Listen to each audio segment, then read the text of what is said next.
ഞാൻ ഈ സമ്മേളനം ഉദ്ഘാടനം ചെയ്യുന്നു. നമസ്കാരം. ജയ് ഹിന്ദ്.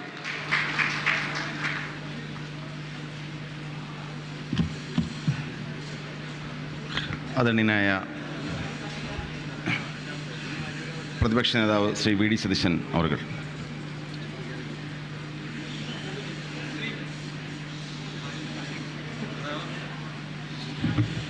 ഏറ്റവും പ്രിയങ്കരനായ അധ്യക്ഷൻ ശ്രീ സുധാകരേട്ടൻ, പ്രിയപ്പെട്ട ഈ സമ്മേളനം ഉദ്ഘാടനം ചെയ്ത AICC general secretary Shri KC Venugopal, കേരളത്തിൻ്റെ ഇൻചാർജ് ശ്രീമതി ദീപാദാസ് മുൻഷി, പ്രസിഡൻ്റായി ചുമതലയേറ്റ പ്രിയങ്കരനായ ശ്രീ സണ്ണി ജോസഫ്, UDFൻ്റെ കൺവീനർ ശ്രീ അടൂർ പ്രകാശ്, പുതിയതായി ചുമതലയേറ്റ വർക്കിംഗ് പ്രസിഡന്റുമാരുൾപ്പെടെയുള്ള വേദിയിലും സദസ്സിലുമുള്ള ബഹുമാന്യരായ നേതാക്കളെ, സഹപ്രവർത്തകരെ, സുഹൃത്തുക്കളെ, നമുക്കറിയാം KPCCക്ക് ഒരു നേതൃത്വം, പുതിയ നേതൃത്വം ഉണ്ടായിരിക്കുകയാണ്. കഴിഞ്ഞ 4 വർഷക്കാലം ഈ പ്രസ്ഥാനത്തിന് ഉജ്ജ്വലമായ നേതൃത്വം കൊടുത്ത നമുക്കെല്ലാവർക്കും പ്രിയങ്കരനായ സുധാകരേട്ടന് ഞാൻ നിങ്ങളുടെ എല്ലാവരുടെയും പേരിൽ ഹൃദയംഗമമായ നന്ദി പറയുകയാണ്. അദ്ദേഹം ഇവിടെ വളരെ വിശദീകരിച്ച് പറഞ്ഞതുപോലെ ഒരുപാട് മാറ്റങ്ങളും ഒരുപാട് നേട്ടങ്ങളും നമുക്ക് കഴിഞ്ഞ 4 വർഷം ഉണ്ടാക്കാൻ കഴിഞ്ഞു. തുടർച്ചയായി ഭരണം നഷ്ടപ്പെട്ടതിന് ശേഷം എല്ലാവരും പ്രയാസപ്പെട്ടിരിക്കുന്ന ഘട്ടത്തിലാണ് സുധാകരേട്ടൻ്റെ നേതൃത്വത്തിലുള്ള ഒരു പുതിയ നേതൃത്വം കടന്നു വന്നത്. അതെല്ലാം ആത്മവിശ്വാസം തിരികെ കൊണ്ടുവന്ന് നമുക്ക് തിരിച്ച് വീണ്ടും അധികാരത്തിലെത്താം എന്നുള്ള പ്രതീക്ഷ ഉണ്ടാക്കാൻ അദ്ദേഹത്തിൻ്റെ നേതൃത്വത്തിലുള്ള കേരള പ്രദേശ് കോൺഗ്രസ് കമ്മിറ്റിക്ക് കഴിഞ്ഞുവെന്ന് ഞാൻ പ്രത്യേകമായി പറയാൻ ആഗ്രഹിക്കുന്നു. നമുക്കറിയാം ശ്രീ സണ്ണി ജോസഫ് ഇന്ന് KPCCയുടെ അധ്യക്ഷനായി ചുമതലയേറ്റിരിക്കുകയാണ്. ഇവിടെ സൂചിപ്പിച്ചതുപോലെ കോൺഗ്രസിൻ്റെ സൗമ്യമായ മുഖമാണ്, പക്വതയാർന്ന മുഖമാണ് ശ്രീ സണ്ണി ജോസഫ്. വാക്കുകളിലെ അച്ചടക്കവും വാക്കുകളിലെ തെളിമയും വാക്കുകളിലെ ആഴവുമാണ് സണ്ണി ജോസഫിനെ എല്ലാവരിൽ നിന്നും വ്യത്യസ്തനാക്കുന്നത്. നിയമസഭയിൽ ഒരു സങ്കീർണമായ പ്രശ്നം അവതരിപ്പിക്കേണ്ടതുണ്ടെങ്കിൽ ഞാൻ അപ്പോൾ പറയും സണ്ണി വക്കീലെ എന്ന് വിളിക്കും. അദ്ദേഹം ഏത് സങ്കീർണമായ പ്രശ്നമാണെങ്കിലും അതിമനോഹരമായി ആഴത്തിൽ അത് അവതരിപ്പിക്കും. തികഞ്ഞ രാഷ്ട്രീയ ബോധമുള്ള, സംഘടനാ ബോധ്യമുള്ള ഒരാളാണ് അദ്ദേഹം. തൊടുപുഴ ന്യൂമാൻ കോളേജിലെ ചെയർമാനിൽ നിന്ന് കാലിക്കറ്റ് സർവകലാശാലയിലെ 77 സിൻഡിക്കേറ്റ് അംഗം, പിന്നെ ജില്ലാ കോൺഗ്രസ് കമ്മിറ്റിയുടെ അധ്യക്ഷൻ, സഹകരണ മേഖലയിൽ എല്ലാം തിളങ്ങി നിന്ന ഒരാളാണ്. ഉജ്ജ്വലനായ അഭിഭാഷകനാണ്, മികച്ച പാർലമെന്റേറിയനാണ്. അദ്ദേഹത്തിൻ്റെ പക്വതയാർന്ന നേതൃത്വം എല്ലാവരെയും ഒരുമിച്ച് ചേർത്ത് നിർത്തി കോൺഗ്രസിനെ മുന്നോട്ട് കൊണ്ടുപോകാൻ കഴിയും എന്നുള്ള 100% ശുഭപ്രതീക്ഷ നമുക്കെല്ലാവർക്കുമുണ്ട്. അദ്ദേഹത്തിന് ഞാൻ എല്ലാ ആശംസകളും നേരുകയാണ്. അദ്ദേഹത്തിൻ്റെ കൂടെ വന്നിരിക്കുന്ന ടീം നിങ്ങൾക്ക് ആർക്കും പരിചയപ്പെടുത്തേണ്ട കാര്യമില്ല. നിയമസഭയിൽ 1/4 നൂറ്റാണ്ട് കാലം പൂർത്തിയാക്കാൻ പോകുന്ന പ്രിയങ്കരനായ എൻ്റെ സ്നേഹിതൻ ശ്രീ AP അനിൽകുമാർ, നമുക്കറിയാം കേരളത്തിലെ കോൺഗ്രസിൻ്റെ ശബ്ദമായി മാറിയ മികച്ച സംഘാടകൻ കൂടിയായ പ്രിയങ്കരനായ ശ്രീ PC വിശ്വനാഥ്, പേര് കേട്ടാൽ അപ്പോൾ തന്നെ കയ്യടി ഉയരുന്ന ശ്രീ ഷാഫി പറമ്പിൽ, അങ്ങനെ ഒരു നല്ല നേതൃത്വം. KPCC പ്രസിഡന്റ് കോൺഗ്രസിലെ വർക്കിംഗ് കമ്മിറ്റിയിലേക്ക് അദ്ദേഹം തിരഞ്ഞെടുക്കപ്പെട്ടിരിക്കുന്നു. ഇതാണ് നമ്മുടെ സന്തോഷം, നമ്മുടെ ആഹ്ലാദം. UDFന് ഒരു പുതിയ കൺവീനർ വന്നിരിക്കുന്നു. അതിനു മുമ്പൊരു കൺവീനർ ഉണ്ടായിരുന്നു, CMM ഹസൻ, എൻ്റെ പ്രിയങ്കരനായ ജ്യേഷ്ഠ സഹോദരൻ. ഞാൻ സത്യത്തിൽ അദ്ദേഹം KSU പ്രസിഡൻ്റായിരുന്നപ്പോൾ ഞാൻ 2ാം ക്ലാസ്സിലോ 3ാം ക്ലാസ്സിലോ പഠിക്കുകയാണ്. അദ്ദേഹം ആദ്യമായി MLA ആകുമ്പോൾ ഞാൻ 10ാം ക്ലാസ്സിലാണ് പഠിക്കുന്നത്. അദ്ദേഹം KPCC പ്രസിഡൻ്റായപ്പോൾ എനിക്ക് അദ്ദേഹത്തിൻ്റെ കൂടെ വൈസ് പ്രസിഡൻ്റായി 1.5 വർഷം ഞാൻ അദ്ദേഹത്തിൻ്റെ കൂടെ ഇരുന്നു. ഇപ്പോൾ ഞാൻ UDF ചെയർമാനായിരുന്നപ്പോൾ എൻ്റെ കൂടെ കൺവീനറായി അദ്ദേഹം 4 വർഷം ഇരുന്നു.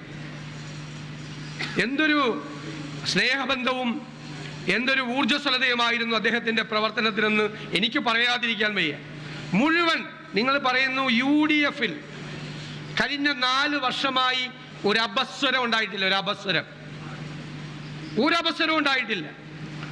ഏറ്റവും കൂടുതൽ UDF യോഗങ്ങൾ ചേർന്ന 4 വർഷക്കാലമാണ്. എല്ലാ മാസവും എന്നതുപോലെ UDF യോഗം ചേർന്ന് ചെറിയ കക്ഷികളോ വലിയ കക്ഷികളോ ഒന്നുമില്ലാതെ എല്ലാവരെയും ചേർത്ത് പിടിച്ചാണ് CMM ഹസൻ മുന്നോട്ട് പോയത്.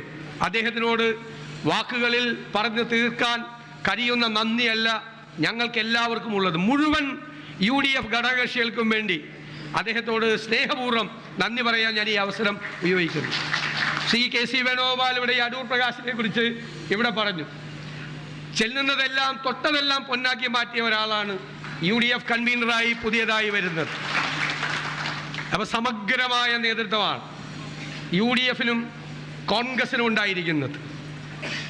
അഖിലേന്ത്യാ കോൺഗ്രസ് കമ്മിറ്റിയുടെ സംഘടനാ ചുമതലയുള്ള ജനറൽ സെക്രട്ടറി, ചാർജുള്ള ജനറൽ സെക്രട്ടറി, AICCയോട് ഞങ്ങൾക്ക് പറയാനുള്ളത് ഈ നേതൃത്വം ഞങ്ങളെല്ലാവരും പൂർണ്ണമായി ഉത്തരവാദിത്വം ഏറ്റെടുത്തുകൊണ്ട് യാതൊരുവിധ തർക്കങ്ങളുമില്ലാതെ ഒറ്റ ലക്ഷ്യം മാത്രം മുന്നിൽ വെച്ചുകൊണ്ട് ഞങ്ങൾ ഒരുമിച്ച് മുന്നോട്ട് നീങ്ങി ഇന്ത്യൻ നാഷണൽ കോൺഗ്രസിന്റെ നേതൃത്വത്തിൽ ഐക്യ ജനാധിപത്യ മുന്നണി 100-ലധികം സീറ്റുമായി തിരിച്ചു വരും എന്ന് ഞങ്ങൾ ഉറപ്പ് നൽകുന്നു.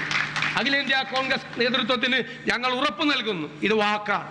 ഒറ്റക്കെട്ടായി നമ്മുടെ കോൺഗ്രസ് വർക്കിംഗ് കമ്മിറ്റി അംഗമായ ശ്രീ രമേശ് ചെന്നിത്തല ഇവിടെയുണ്ട്, ശ്രീ K സുധാകരനുണ്ട്, ശ്രീ കൊടിക്കുന്നിൽ സുരേഷുണ്ട്. അവരെല്ലാം AICCയുടെ ഭാഗമായ നേതാക്കളാണ്. കേരളത്തിലുള്ള മുഴുവൻ നേതാക്കൾ, മുൻ പ്രസിഡന്റായ ശ്രീ K മുരളീധരനും അതുപോലെ ശ്രീ MM ഹസനുണ്ട്, ശ്രീ VM സുധീരൻ ഇവിടെ ഉണ്ടായി, ശ്രീ മുല്ലപ്പള്ളി രാമചന്ദ്രനുണ്ട്. എല്ലാവരും മുതിർന്ന നേതാക്കളുടെ അനുഗ്രഹത്തോടു കൂടി കോൺഗ്രസിനകത്ത് ഞാൻ അഭിമാനത്തോടെ പറയട്ടെ, ഒരു പ്രസ്ഥാനത്തിനും ഇല്ലാത്ത സുശക്തമായൊരു രണ്ടാം നിര, ഒരു പാർട്ടിക്കും അവകാശപ്പെടാനില്ലാത്ത ഒരു രണ്ടാം നിര, ഒരു യുവ നേതൃത്വം കൂടി കേരളത്തിലെ കോൺഗ്രസിനുണ്ട്. ഇതിനെ സമഗ്രമായി ഒരുമിച്ച് നിർത്തി വലിയ മുന്നേറ്റം കോൺഗ്രസ് പ്രവർത്തകർക്ക് ഒരു വിഷമവും ഉണ്ടാക്കാത്ത തരത്തിൽ, ഒരു സങ്കടവും വരാത്ത തരത്തിൽ ഒരുമിച്ച് ഞങ്ങൾ എല്ലാവരും ഒരു ടീമായി നിന്ന് മുന്നോട്ട് പോകും എന്ന വാക്ക് മാത്രം നൽകിക്കൊണ്ട് ഈ പുതിയ നേതൃത്വത്തിന് കേരളത്തിലെ മുഴുവൻ കോൺഗ്രസ് പ്രവർത്തകരുടെയും UDF പ്രവർത്തകരുടെയും പേരിൽ അഭിനന്ദനങ്ങളും ആശംസകളും നേർന്നുകൊണ്ട് ഞാൻ എൻ്റെ വാക്കുകൾ ചുരുക്കുന്നു. We welcomes the Honorable AICC General Secretary in charge of Kerala, Srimati Deebadas Mukherjee, to address this gathering.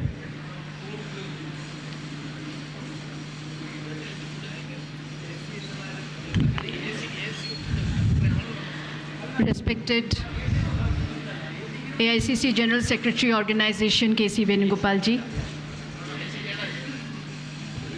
our newly appointed team of KPCC, President Sunny Joseph ji, Working President Vishnunath Anil Kumar Shafi, UTF Convener Adur Prakash ji, Sudhakaran ji, who has become new working committee member, Ramesh Chennithala ji, Suresh ji, Muralidharan ji, MM Hassan ji, our Secretary Arivaragan, Roji John, another AICC Secretary, and all the leaders sitting on the stage and sitting in the auditorium. It is our collective responsibility to take the idealism of Congress to the ground.